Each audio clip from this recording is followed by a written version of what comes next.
This is the daily fiscal pulse for the 25th of August, 2026. We're working with Tuesday's settled data here, not real-time snapshots.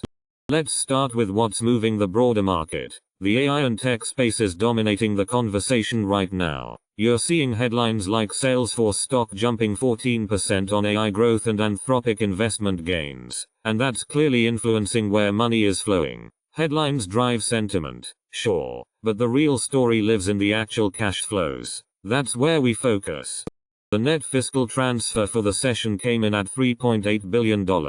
Standing alone, that's nothing alarming. What matters more is the trajectory we're seeing. Over the last 5 days, flows have compressed to roughly half their recent pace. The good news is tax receipts are performing, bringing in $4.4 billion.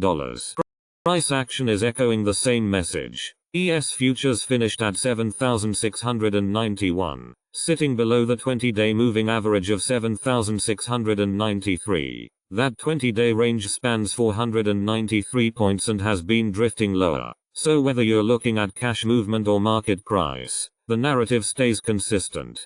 Pull back a bit further and the picture sharpens. Daily government spending on a 5-day basis is averaging about $1.9 billion. Against that, the 20-day average runs closer to $13.2 billion. That's a real deceleration. What it means practically is less money circulating through the real economy, less cash flowing into households and then into financial markets. That tightens financial conditions. When you look at the full fiscal year picture, the year-to-date spending total sits at $1,584.4 billion. That's roughly 5% lower than the identical period 12 months ago. That's a substantial step down in the fiscal support flowing through the system. From a market perspective, the fiscal backdrop matters. Our conditions gauge is sitting at -71, but context cuts both ways. We've observed similar environments repeatedly, and even when liquidity feels tight, the S&P has still managed to average around plus 1.6% over the following month. Markets don't move as a perfect function of liquidity. They often push higher despite headwinds. On the positioning front, there's something worth noting. Leveraged funds keep adding to long positions while margin debt is now in the 96th percentile. That's an elevated reading. Historically, when we see levels like that, they function more as a caution than a confirmation.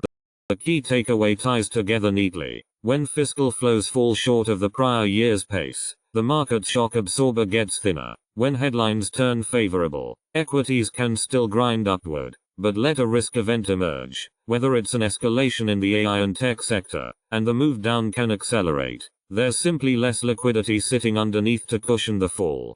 A few scheduled flows are on the calendar that could alter the near-term picture. The 26th of August marks the SSA payment cycle on the 4th Wednesday, which typically reshuffles short-term flows. The next substantial Treasury coupon interest payment window opens around the 15th of August. Yes, fiscal drag is showing up clearly in these numbers, but that tightening process may actually be stabilizing. What happens next probably hinges on how those scheduled payments materialize. That's our focus going forward.